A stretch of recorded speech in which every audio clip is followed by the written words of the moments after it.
तेरे प्यार का सिला हर हाल में देंगे, खुदा भी मांगे तो ये दिल निकाल देंगे। तेरे प्यार का सिला हर हाल में देंगे, खुदा भी मांगे तो ये दिल निकाल देंगे। अगर दिल ने कहा कि तुम बेवफा हो तो जाओ यार, इस दिल को भी सीने से निकाल।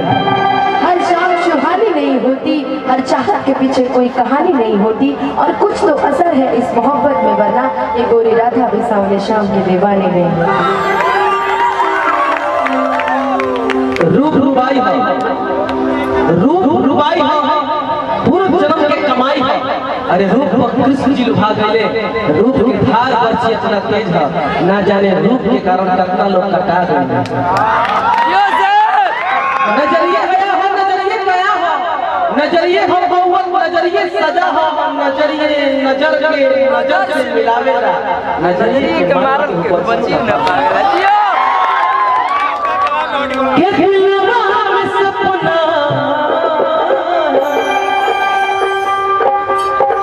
मैं चाहता हूँ कि आज ये गाना अमर हो जाए। ऊपर कर, हल्का सा ऊपर, हाफ बढ़ा दीजिए, हाँ थोड़ा सा ऊपर कर दीजिए ताकि दोनों हम मेंटेन कर लें।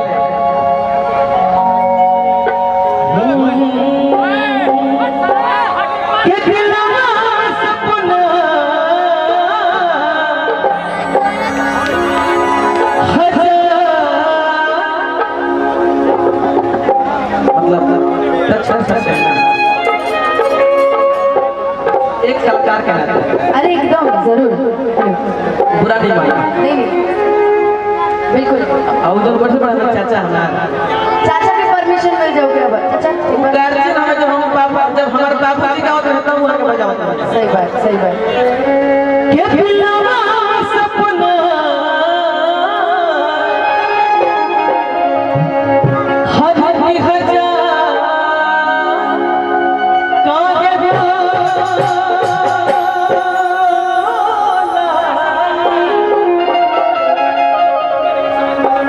ये मेरे भाई हैं और ये सम्मान है, बलिया जिला हमारा हाथ पड़ेगा। हर एक प्यार को चीज हट प्यार काहे हो कि हम भूल गए रे हर बार, मगर तेरा प्यार नहीं भूले। क्या क्या हुआ दिल के साथ, कि क्या क्या हुआ दिल के साथ, मगर तेरा प्यार नहीं भूले। हम भूल गए हर बार, मगर तेरा प्यार नहीं भूले। अजरी चाचा, हम ऐसे गए नहीं हो, कैसे कि हो सकेला कि पिछले जन्म के हमने के कोनो प्यार हो कि आज मुलाकात भइल बा, ऐसे कियो बड़ा देरी से गावत रहे कि दिलवा में सपना, दिलवा सपना चाचा हजार हम भाव हैं और आप भी भाव में लेंगे, भाव है कि दिलवा सपना,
अब हम बोले प्यार किया बदनाम हो गए।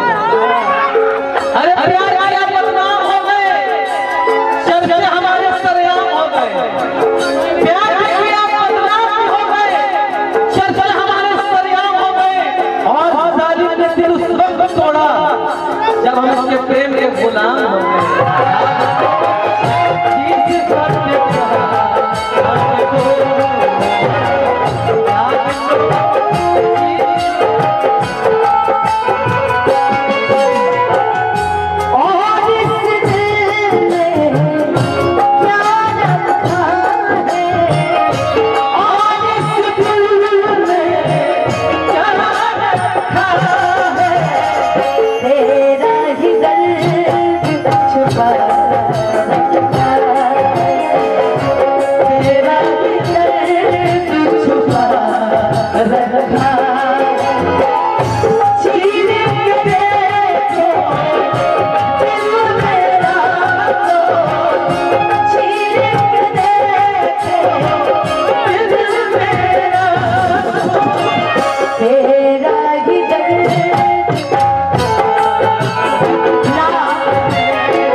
लेकिन हम हर एक कलाकार का सम्मान करते हैं, लेकिन जे अच्छा गावे के अच्छा कहिला, जे ना गावे ना,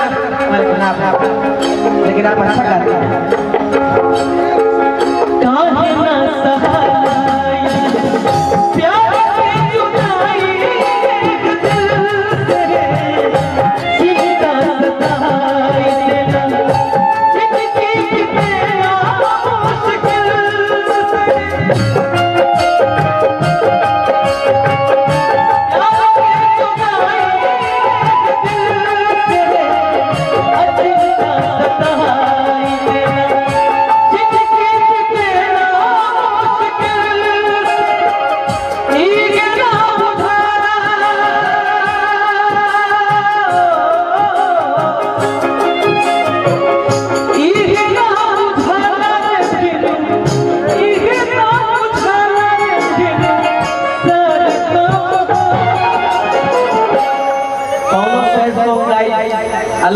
सोच में ना जाए बोली नहीं कर सकता। नहीं ऐसा नहीं, आप ही ने बोला भाव दो, हम तो हंसते ही रहते हैं हमेशा। तो भाव दीजिए ना, एक बार वहाँ चाहिए ना, एक बार वहाँ चाहिए, भाव दीजिए जरा एक बार भाव। जब तो हम इस जीवन में लेते जन्म दोबारा, जब तक जन्म जन्म का साथ है हमारा तुम्हारा, दौड़ के एक बार के गले मिल जाइएगा। अच्छा आज मिलना है तो सबके सामने मिल जाएगा, पीछे क्या क्या जी मिले तो सरिया मिले, पीछे से क्या हो, सही बात क्या हो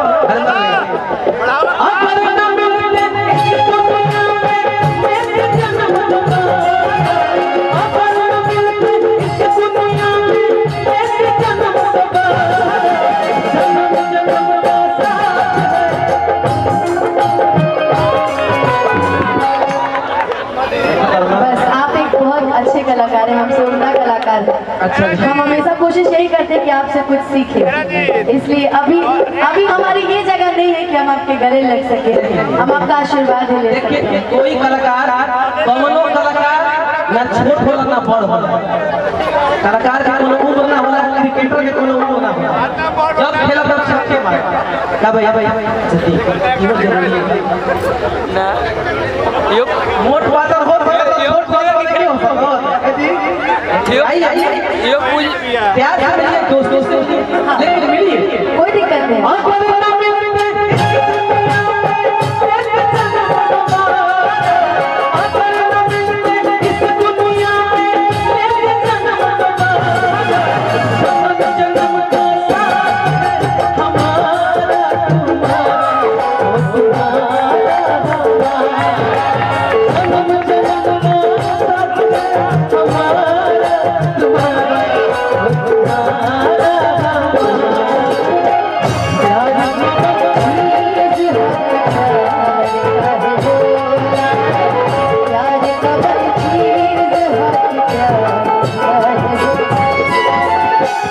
ई तो आज अपन प्यार जता देना अंजनी चाचा।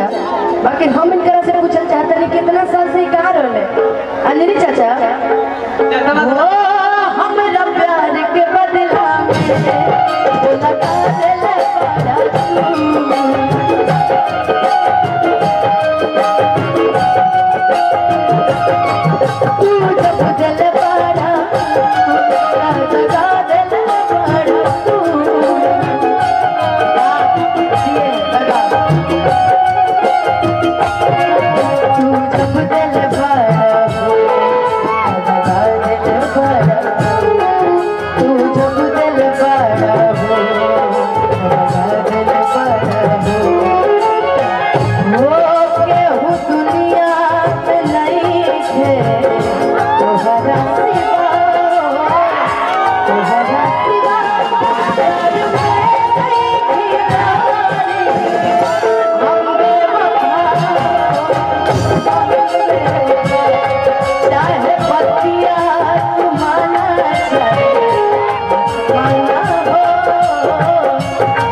एगो बात बताई, तू जितना बात बोला करो सब झूठ बोला करो। हम सच बोल रहे हैं। ना ना हंसरी लगा के हमारा जुदात में, हंसरी लगा के हमारा जुदात में। आपने बोला कि मैं इतने साल से कहा था, मैं जितने साल का हूँ उतने साल से तो आपसे मुलाकात है, लेकिन आज मुलाकात हुआ है और मैं आज आपको मंच पर देखता हूँ यूट्यूब के माध्यम से। ऐसा नहीं है कि नहीं देखता हूँ, देखता हूँ, लेकिन किसी और के साथ। आज मैं बोलता हूँ कि फसरी